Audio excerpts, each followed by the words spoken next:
With us now, with more on the future of Obamacare, is Jay Sekulow of the American Center for Law and Justice. Jay, Hobby Lobby has said that that individual mandate violates their religious freedom, and they face incredible taxes and penalties. What do you think? Are they going to win or lose? Well, Pat, let me give you the best analysis. We have 3 cases right now involving private employers, large employers, not as large as Hobby Lobby, but big companies, multinational companies.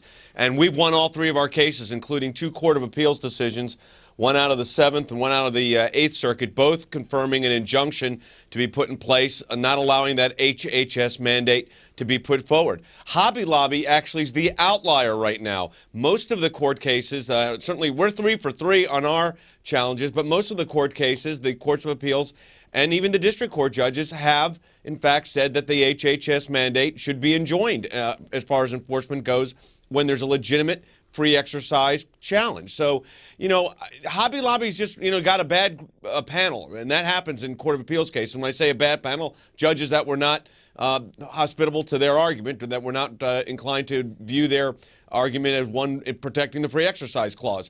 But I think that's the outlier. I'm optimistic. I think it's going to be a real challenge. Ultimately, as reports indicate, as you just said, it's going to go to the Supreme Court of the United States. But right now, we're battling 1,000. We're 3 for 3, and we're about to file 2 more suits now.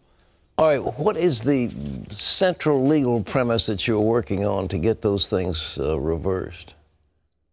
You know, Pat, it's really straightforward. It's something you and I have talked about for years, is that the idea that the government would put something in place that mandates or requires that you violate your conscience would make the founders to spin their heads. They wouldn't believe that the government would come in and demand you violate your sincerely held religious beliefs. So the claim is both on the Constitution and their statutory claims as well. Interestingly, I think the real challenge here is going to be, and you just mentioned this, Hobby Lobby's facing $1.3 million a day in fines. The government, I think if it was smart, would abate those fines right now, or at least not abate enforcement, so that they don't go after those fines while these cases are finally adjudicated and ultimately at the Supreme Court, rather than burdening Hobby Lobby with this extraordinary fine. But you know, Pat, you couple the situation with the HHS mandate, and then most of the states are not going to be able to do the state exchanges that are required under Obamacare. You've got, you mentioned the tax on medical devices, which now liberal members of the Senate have said don't enforce that tax. I mean, it could be death by 1,000 cuts here, the way this is going. But we've got a real challenge ahead. I don't want to belittle it in any situation. It's a significant challenge we have. But so far, we're 3 for 3 in these HHS cases. What about this concept that a tax measure needs to start in the House of Representatives, that this bill started in the Senate? Is there any validity in that claim? You know, I think there is. Chief Justice Roberts came up with this tax theory, which I think was a stretch at best, to be quite honest. I mean, I completely disagree with that analysis. And the government argued, and certainly the president said this was not a tax until they got to the Supreme Court of the United States and realized their Commerce Clause argument was weak. But if it was in fact a tax, and the Supreme Court has said it is a tax, well, then it's supposed to originate in the House of Representatives. It did not. It originated in the United States Senate. There are challenges going on with that. Will they try to find exceptions? Will they say, well, the House codified the same language? I don't know. But the reality is, I think all of these challenges are important. They all have merit. And sometimes it takes multiple challenges to get a significant piece of legislation overturned. And I certainly don't want to lose hope. Like I said, we're winning on the HHS mandate cases. And we're looking at these taxing authority cases as well. What was going on in John Roberts' mind? He's a conservative. Was he trying to preserve the integrity of the court against challenges in an election year? What do you think it was? Well, no, I think here's what it got. I think, what happened was under the Commerce Clause, this was a situation where, and the opinion was great on the Commerce Clause, that government did not have the authority to regulate under the Commerce Clause the healthcare industry. That was a great statement from the Chief Justice of the United States, and a great statement from the court. The problem was that the Chief Justice just came up with this taxing authority issue. The problem with that, Pat, is quite simple. I'm a tax lawyer by training. You know that.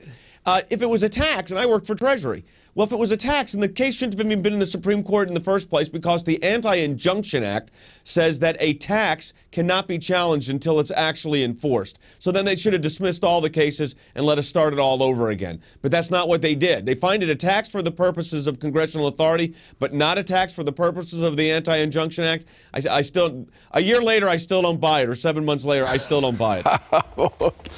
But Jay, it doesn't work. The death by 1,000 cuts, it looks like it'll fall sooner or later. That's your prognosis?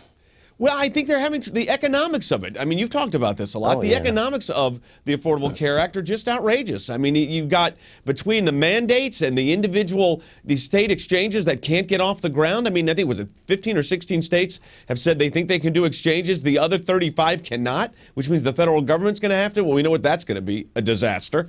So, I mean, the implementation of Obamacare could cause it to fall on its own, coupled with the legal challenges. So, you know, we've got to keep fighting on this. I think this is such a redo of our healthcare system that we'll be regretting it for generations to come if we don't get it overturned. Well, my brother, thank you for the work you're doing. Keep hammering away. It's an obnoxious piece of legislation. All right, Jay Sekulow, the American Center for Law and Justice, fighting for your freedom and liberty.